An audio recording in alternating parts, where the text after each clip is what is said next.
Warahmatullahi wabarakatuh. Perkenalkan, nama saya Gustaf Hendrik, NIM 111200019.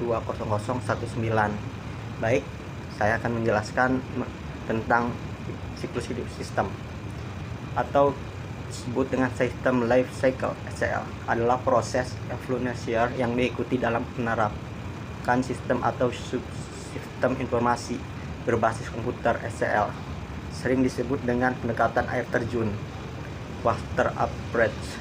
Bagi pengembangan dan penggunaan sistem dilakukan dengan strategi top dan down design. Tahapan dari siklus hidup sistem yaitu ada 5. 1.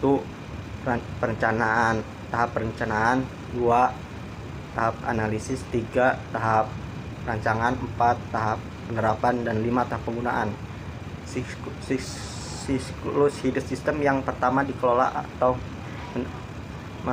manajer unit jasa informasi dibantu oleh manajer atau analisis sistem, programan dan operasi. Namun kecenderungan saat ini meletakkan tanggung jawab pada tingkatan yang lebih tinggi dan lebih rendah. Ada 3 tingkatan besar hierarki dan manajemen. Saya akan menjelaskan yang kedua, 6 tahapan hidup pengembangan sistem. Tahapan pertama yaitu analisis. Pada tahapan ini, sistem akan dianalisis bagaimana akan dijalankan nantinya. Hal analisis berupa kelebihan dan kekurangan sistem, fungsi sistem, hingga pembaruan yang dapat diterapkan. Yang kedua, tahapan perencanaan sistem adalah persyaratan yang dipahami. Perencanaan dan pengembangan dapat dimulai mendesain software. Tahap ini menghasilkan prototipe dan beberapa output lain meliputi dokumen berisi desain, pola, dan komponen yang diperlukan mewujudkan proyek tersebut. Tahapan nomor 3, tahapan pembangunan.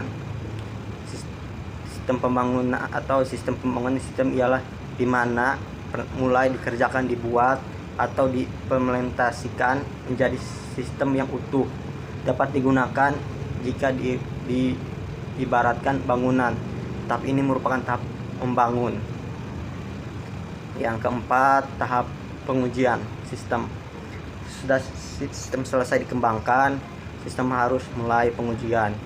Sebelum digunakan atau dikompresasikan, tahapan pengujian sistem harus dijalankan oleh mencoba apakah sistem yang dikembangkan dapat bekerja optimal atau tidak. Yang keempat, implementasi dan pemelihara merupakan tahapan akhir dalam pembuatan SCLD. Di tahapan ini, sistem dibuat, diuji coba dengan dipastikan dapat bekerja optimal. Setelah tahap pembuatan selesai, dapat diimplementasikan dan pemeliharaan oleh pengguna. Pemeliharaan sangat penting dan memastikan sistem bekerja dengan optimal.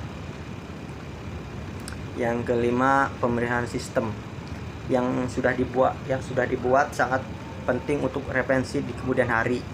Pemeliharaan ialah tahap akhir yang dapat berpuluh fase, yaitu penggunaan SCLC belum akhir. Di tahap ini, software yang dihasilkan harus dipantau untuk memastikan berjalan sempurna. 3. Saya akan menjelaskan 8 prinsip pengembangan sebuah sistem. Prinsip 1, memiliki penggunaan sistem harus terlibat dalam pengembangan. Keterlibatan pemilik penggunaan sistem owner dan user adalah keharusan yang mutlak dan keberhasilan pengembangan sistem.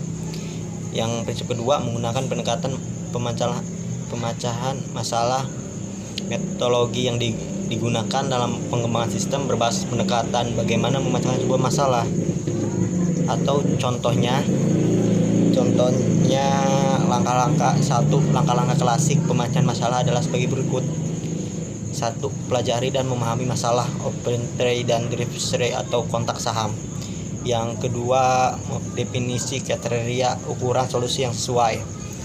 Yang ketiga, indikasi alternatif solusi dan pemilihan solusi terbaik.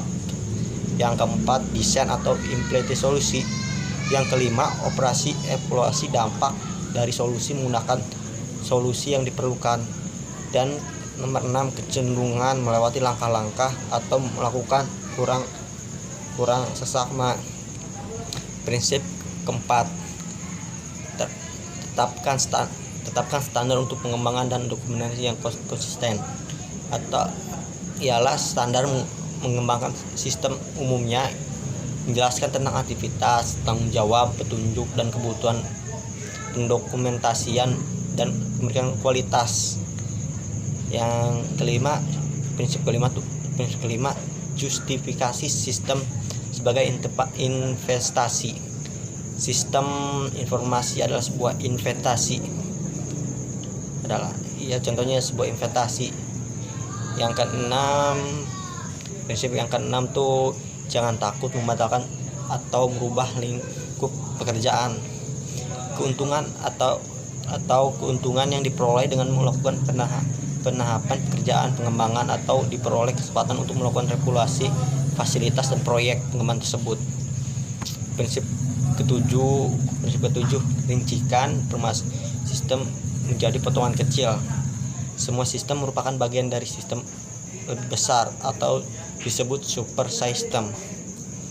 Yang kedelapan, prinsip perencanaan sistem untuk pertumbuhan dan perubahan. Banyak pengembangan sistem yang terjebak dalam pengembangan sistem untuk memenuhi kebutuhan saat ini.